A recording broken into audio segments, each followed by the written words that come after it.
Deixa eu falar uma coisa, cara. Corrupção é uma característica do sistema político brasileiro desde sempre. Assim, o que não dá para aceitar é que você queira fulanizar a corrupção como se ela fosse ali, foi não sei o que quem fez. Sabe, como é que você resolve corrupção? Não é criando espetáculo. É você criando uma reforma política que acabe com os gargalos, como se faz corrupção em todos os governos. Dá alguns exemplos. Primeiro, financiamento de campanha eleitoral. O financiamento privado de campanha eleitoral, eu vejo um discurso muito fácil, que é feito pela turma do Partido Novo, mamãe falei, não sei o que, dizendo, não pode ter financiamento público de campanha, o fundão. Espera um pouquinho. Sabe como é o financiamento de campanha sem financiamento público? Ele é empresarial. Sabe como funciona o financiamento empresarial? É o seguinte, a empresa vai lá, paga a tua campanha. A empresa, ela é generosa, ela está pagando a tua campanha porque ela gosta de você, porque ela gosta de seus belos olhos? É lobby. Não, porque ela espera um retorno. Aí ela vai lá, a Odebrecht, a Camargo Corrêa, quem quer que seja, paga a campanha do candidato e depois ela é retribuída com dinheiro público no favorecimento de uma licitação, na aprovação de uma lei que ela vai ganhar bilhões em cima do nosso dinheiro. Isso é a corrupção mais braba que tem. Essa é a porta de entrada para a corrupção. Se você garante um financiamento público de campanha estrito, com contribuições individuais, com um teto baixíssimo, no máximo R$1.000 por pessoa, por CPF, você consegue assegurar, né, um nível maior de independência entre o poder público e o poder privado. Porque a corrupção é uma relação promíscua entre o público e o privado, entre o Estado e a empresa. Com certeza. Certo? Então, você consegue estabelecer isso.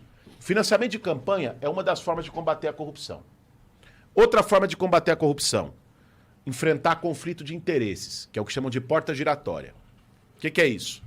Banqueiro no Ministério da Economia. Nós temos isso hoje, o Paulo Guedes. Não é o primeiro. Outros governos também tiveram, inclusive, governos progressistas. Certo? O Henrique Meirelles foi presidente do Banco Central no governo do Lula. Está errado. Por quê? Porque um banqueiro, se ele está ali num período no Estado, esse cara sempre foi no mercado financeiro e quando ele acabar aqueles 4 anos, ele vai voltar para o mercado financeiro. Você acha que aquele cara ali vai defender o interesse nacional ou o interesse dos bancos? Quando ele for definir a taxa de juros, a taxa de câmbio. O esquema do Paulo Guedes agora no da offshore é justamente isso. O cara é presidente do conselho que intervém em taxa de câmbio, que vê como o Banco Central vai atuar, como a política econômica vai atuar para baixar, aumentar o dólar, né, fazer swap cambial e tudo mais. E o cara, com o dinheiro que ele tem lá fora no paraíso fiscal, ele ganha quando o dólar aumenta. Ou seja, ele tem Isso um é conflito de incentivo interesse. de não tomar uma decisão em prol do Brasil e sim em prol dele do seu mesmo. interesse. Isso não é ilegal, infelizmente. Não, mas tem que ser. E como você, concordo que como tem você que estabelece essa ilegalidade? Com Tem que vender, o cara tem que vender. Uma coisa chamada quarentena. Falar o seguinte, meu irmão, você saiu do mercado financeiro agora, para você entrar no poder público precisa ter uma quarentena de 3 anos. E se você quer depois do poder público voltar ao mercado financeiro, é uma quarentena de mais 3 anos. Você começa a estabelecer um grau de independência maior dos agentes públicos em relação ao setor privado. Mas isso só em caso de cargos de eleição, se diz. Não só, cara. O ministro da Economia não é eleito, o presidente do Banco Central não é eleito. Entendi. É que é tipo, sem querer ser o advogado do diabo aqui, mas sendo um pouquinho. No Ministério da Economia, você meio que quer ter pessoas que se entendam de economia. Tá, Mas aí, entender de economia não significa ser ligado a banco. Mas aí vamos lá. Contrata um economista. Você pra vigiar o galinheiro, você vai chamar a raposa, velho? Tá ligado? A raposa cuida do galinheiro. Você vai chamar o cara que é o cara mais pica dos bancos, que ganhou bilhões com os bancos, pra poder gerenciar o banco que, sabe, beneficiar as próprias leis. De juros. Porra, aí é foda, tá ligado? Eu entendo. É sempre assim, velho. Mas é que os caras têm um bom argumento quando eles falam que, pô, eu vou pôr um cara que entende de dinheiro pra cuidar do dinheiro. Depende de cara, mas pra quem que ele não precisa cuida. ser banqueiro. Porque senão ele vai cuidar do interesse dos banqueiros, que são os parceiros dele com quem ele toma o uísque toda sexta-noite. Eu concordo. Eu concordo que não faz sentido você ter um cara que tem incentivo de estar numa posição de poder para ganho próprio. Eu acho que não faz sentido. Mas, ao mesmo tempo, eu não acho que passar uma lei que impede dos banqueiros, por exemplo, mas não é só banqueiro. Vai solucionar esse problema. Deixa eu te dar um exemplo, Monark, não é só banqueiro. É agente de plano de saúde ocupando o Ministério da Saúde. Esse cara vai favorecer o SUS ou o sistema de saúde privado. É ex-PM vendendo vacina, velho. Tá ligado? Tentando Aí fazer tá a coisa. esculhambação Porra, completa. pelo amor Mas de Deus. Isso tá em todo lugar. Pega, quem cuida da Anatel? A agência reguladora que deveria garantir o nosso direito dos consumidores. Todo mundo aqui tem um celular, quem tá assistindo a gente tem um celular e tal, né? Porra, a TIM precisa fazer uma antena ali porque não tá pegando. A Oi precisa fazer mais antenas. A Vivo e a Claro precisam investir na infraestrutura de não sei onde. Né? Quem regula isso e determina isso? A Anatel. Certo? Quem comanda a Anatel? Gente indicada pelas operadoras. Você acha que ela vai beneficiar quem, Vai cara? fiscalizar como? Tá errado. Não, Isso isso eu concordo, tá no isso eu concordo total com do vocês. Estado brasileiro. Mas como que você impede eles de indicarem pessoas só com essa lei? Eu não vejo esse Dá pra você pulo, entendeu? isso tem precedente internacional. Porque ele pode pegar um economista, que é do amigo dele, Não, mas entendeu? aí e indicar. Mas ele vai ter que burlar. você tem precedentes internacionais. Vamos seguir, entendeu? É que eu penso, quando a gente vai passar uma lei, eu penso na eficiência dela. Qual o propósito dela? Mas- O propósito dela é impedir esse jogo de companheirismo dos caras do privado no público? Se é isso, eu não acho que essa lei realmente cumpre esse papel. Porque ela é muito contornável. Eu posso pensar em Não, estratégias Monark, facilmente. toda lei é contornável, cara. Então, a lei, vamos pensar numa a que lei seja do menos. homicídio É que essa é muito Não, pera um fácil pouquinho. contornável. A lei do homicídio é contornável. Você pode matar alguém e esconder o corpo. Você não fez homicídio. Não, e se você Então, matar assim, alguém com carro, então, assim, aí não dá nada. Não. Porque é uma lei que beneficiava Pessoal, os ricos desde só aquela que época. você ter a lei para estabelecer uma regulamentação e você ter não só a lei, porque a lei como letra, ok. Você ter um sistema investigativo que vá buscar fazer o escrutínio de cada cara que vai para uma posição de responsabilidade no poder público e puxar o histórico do cara e puxar E nem as é tão relações difícil do cara. assim. Não, isso é Sabe plenamente por quê? possível. Sabe por que é fácil? Porque quando os caras pegam uma cientista negra que mentiu no histórico, os caras puxam. É. Pra desclassificar a mina. Entendeu? Quando é pra pegar um ministro negro, os caras puxam tudo. Ah, o diploma é falso de Harvard. Tumultuando do cara. Entendeu? Então, quando é benefício pra aquela visão de mundo, aí os caras tumultuam.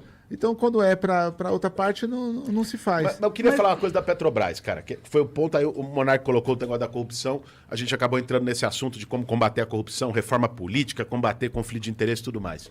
Mas pega a coisa da Petrobras. Todo mundo que tá assistindo a gente, acho que todos nós, eu vim pra cá de carro, certo? Saí do Campo Limpo, vim pra cá de carro. Cara, eu tava com o Cleiton, um parceiro que veio comigo, a gente foi outro dia pra Zona Leste. Saímos lá, tal, fomos pra Zona Leste, botou 100 conto de gasolina. Voltou, tava acendendo a luzinha do Celta. Falei, você é louco. Você é louco. O que pega aí? O Bolsonaro fez esse discurso, que é um discurso fácil também, de ter os governadores estão aumentando o ICMS. Mentira. Mas é mentira. Mentira. O ICMS está estagnado há anos. Por que aumentou o preço da gasolina? A gente precisa falar sobre isso aqui, cara. Da mesma forma que falamos sobre os alimentos e tal. Por que aumentou o preço da gasolina? Porque foi feita uma decisão da Petrobras, no governo do Temer, o presidente da Petrobras era o Pedro Parente, e que o Bolsonaro e o Paulo Guedes mantiveram e assinaram embaixo, que se chama paridade com preço internacional. O que quer dizer isso? A Petrobras ela vai aplicar o preço na bomba, preço da venda da gasolina para o posto, a partir do preço internacional do barril de petróleo. O que é uma excrescência. Por quê? Porque o Brasil é autossuficiente em petróleo. Mas em benefício dos... Em benefício dos acionistas da Acionistas, Petrobras, que isso. são as grandes corporações na Bolsa de Nova York. tem uma- Mas vamos chegar lá. Vamos. O Brasil é autossuficiente em petróleo. Tem país que não, precisa importar todo o petróleo. Aí é óbvio, você vai ter que aplicar o preço internacional, porque você importa no preço internacional. O Brasil não. Ele extrai o suficiente, ele tem uma capacidade de refino imensa, ele tem uma capacidade de logística e transporte e faz chegar no posto e ainda tem uma rede de distribuição.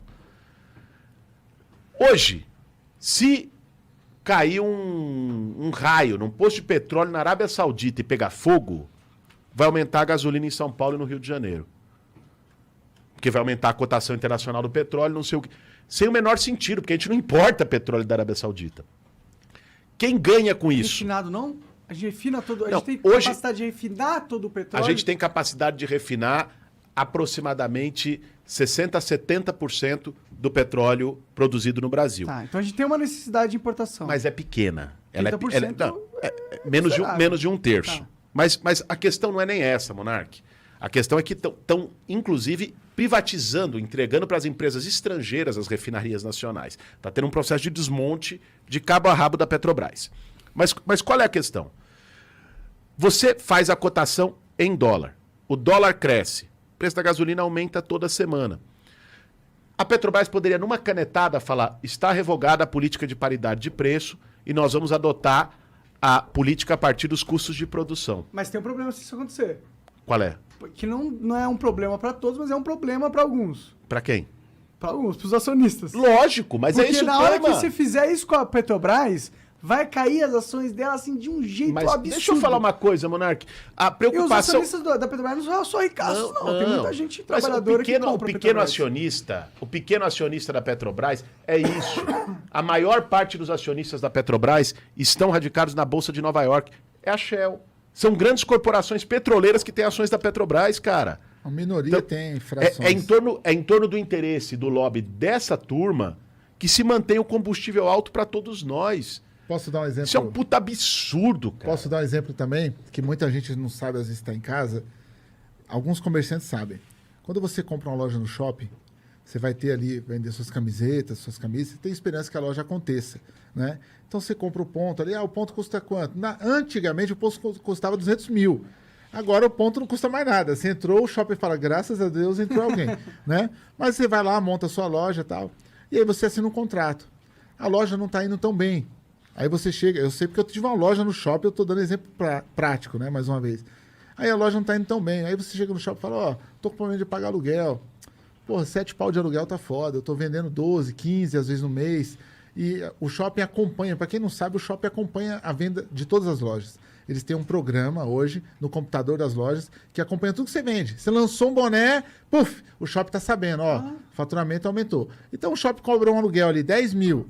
Se você vender 50 mil e o contrato é até 40, ele cobra mais porcentagem sobre os 10 mil a mais que você vende. Se você tiver prejuízo, eles não vão te ressarcir. Beleza. Por que tudo isso é feito? Por causa dos acionistas. Então não é só na Petrobras. Isso é um sistema endêmico. E isso é um câncer dentro do comércio. Porque a partir do momento que a loja está indo ruim, ou está indo bem, mas não é mais supletivo para o shopping, você chega lá, vai trocar uma ideia, o cara não. Aí ele vai avaliar. O cara abre o programa assim e avalia. Peraí, os acionistas esse mês tá fraco. Se eu tirar a loja desse cara, é 50 mil de multa. Você acredita no que eu estou te falando? Que o cara tira a sua loja, porque 50 mil de multa é melhor para o acionista do que manter a loja o ano todo. Então você vê como é um câncer e como o capitalismo ele se autocomissera mesmo. Entendeu? Então isso tem que ter medidas protetivas para esse comerciante que tem 15 pessoas que vão depender dele. Ele tem 4 funcionários diretos, 6 funcionários indiretos e quem produz as roupas é mais um monte de gente, velho. Tá ligado? Então, o cara saindo do shopping para um acionista ganhar 40 mil dividido entre 1.000 acionistas, ganhar os 400 reais, 40 reais dele, a mais no mês, para cumprir a meta do sistema, 20 famílias vão passar fome, velho. Isso é muito perverso, porque se ele não fizer, ele é demitido. É isso. O seu... Cara, o Ferrez falando, você arrematou aí. Eu estava lendo um livro sobre indústria farmacêutica. As indústrias farmacêuticas, na maior parte do mundo, os grandes laboratórios, deixaram de investir em vacina, em prevenção. Por quê? Porque é um investimento que custa mais caro e o resultado de lucratividade só vem no longo prazo. Certo? Você investir numa vacina, são anos de pesquisa, blá, blá, blá, blá, blá, e você vai ter o resultado lá na frente. Porque a pressão dos acionistas das grandes corporações é do lucro a curto prazo. O cara comprou a ação, ele quer receber ali o dividendo dele no fim do ano. Rápido. Então, todo o setor econômico vai perdendo a perspectiva de planejamento de longo prazo. E aí, para a indústria farmacêutica, nessa lógica, é muito melhor manter as pessoas doentes, porque ela vai estar ganhando sempre.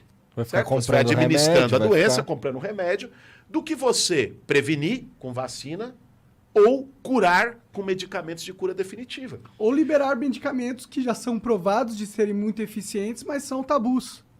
Tá. Pois é, não, esse é um outro debate. Certamente, que precisa ser feito. Agora, qual é a questão? A questão é que todo um processo de pesquisa, todo um processo de... Porra, você está falando aí da possibilidade de cura de várias doenças, né?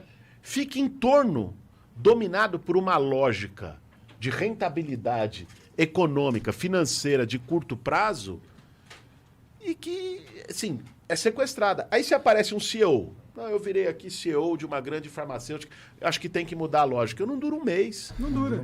Porque os talvez, acionistas me derrubam. É. e talvez essa... É a lógica. Sim, é o que sistema. funciona, né? Talvez a indústria farmacêutica seja o exemplo mais cruel de todos. Porque a gente ficou sabendo aí há alguns meses de uma criança que estava precisando de um remédio, que é um remédio importado que custa milhões. E a gente está falando de uma vida que vai deixar de existir porque...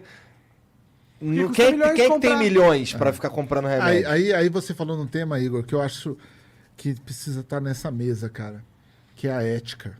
A ética não é maleável, irmão. Ética é ética, irmão. Se você sabe que tá errado, dá de comer. Se tem gente com fome, dá de comer. Se tem gente precisando de remédio, dá remédio. Você tá ligado? Então, assim, a ética não pode ser maleável. Então, além da lei, da liberdade, de tudo, monarca, tem que ter a ética. Você tem que falar, mano, peraí, mano, esse bagulho não é ético não, mano. Dar dinheiro pra acionista e milhões de pessoas passar fome. Não é ético, mano. Não é certo. É lei. Mano, racismo foi lei durante muito tempo, Foda-se mano. que é lei. Tá Tem o que é ligado? certo, que é Escravidão errado. foi lei, mano. Se você Nazismo foi lei, mano. Sim. Então, assim, porra, então o cara acatou. O soldado acatou matar judeu, tá ligado? E era lei, mano. Hoje ele não é condenado no tribunal, ele é condenado, porque o Estado estava errado, tá ligado? Então, muitas vezes, o Estado, e a maioria das vezes, inclusive, agora, se o Estado serve para controlar, para poder organizar a vida da população, porque é para isso que a gente paga imposto, né? Aparentemente, que é para poder falar, ó, faz por mim que eu não sei, velho, não sei finanças, me dá meu 13º, eu não sei finança.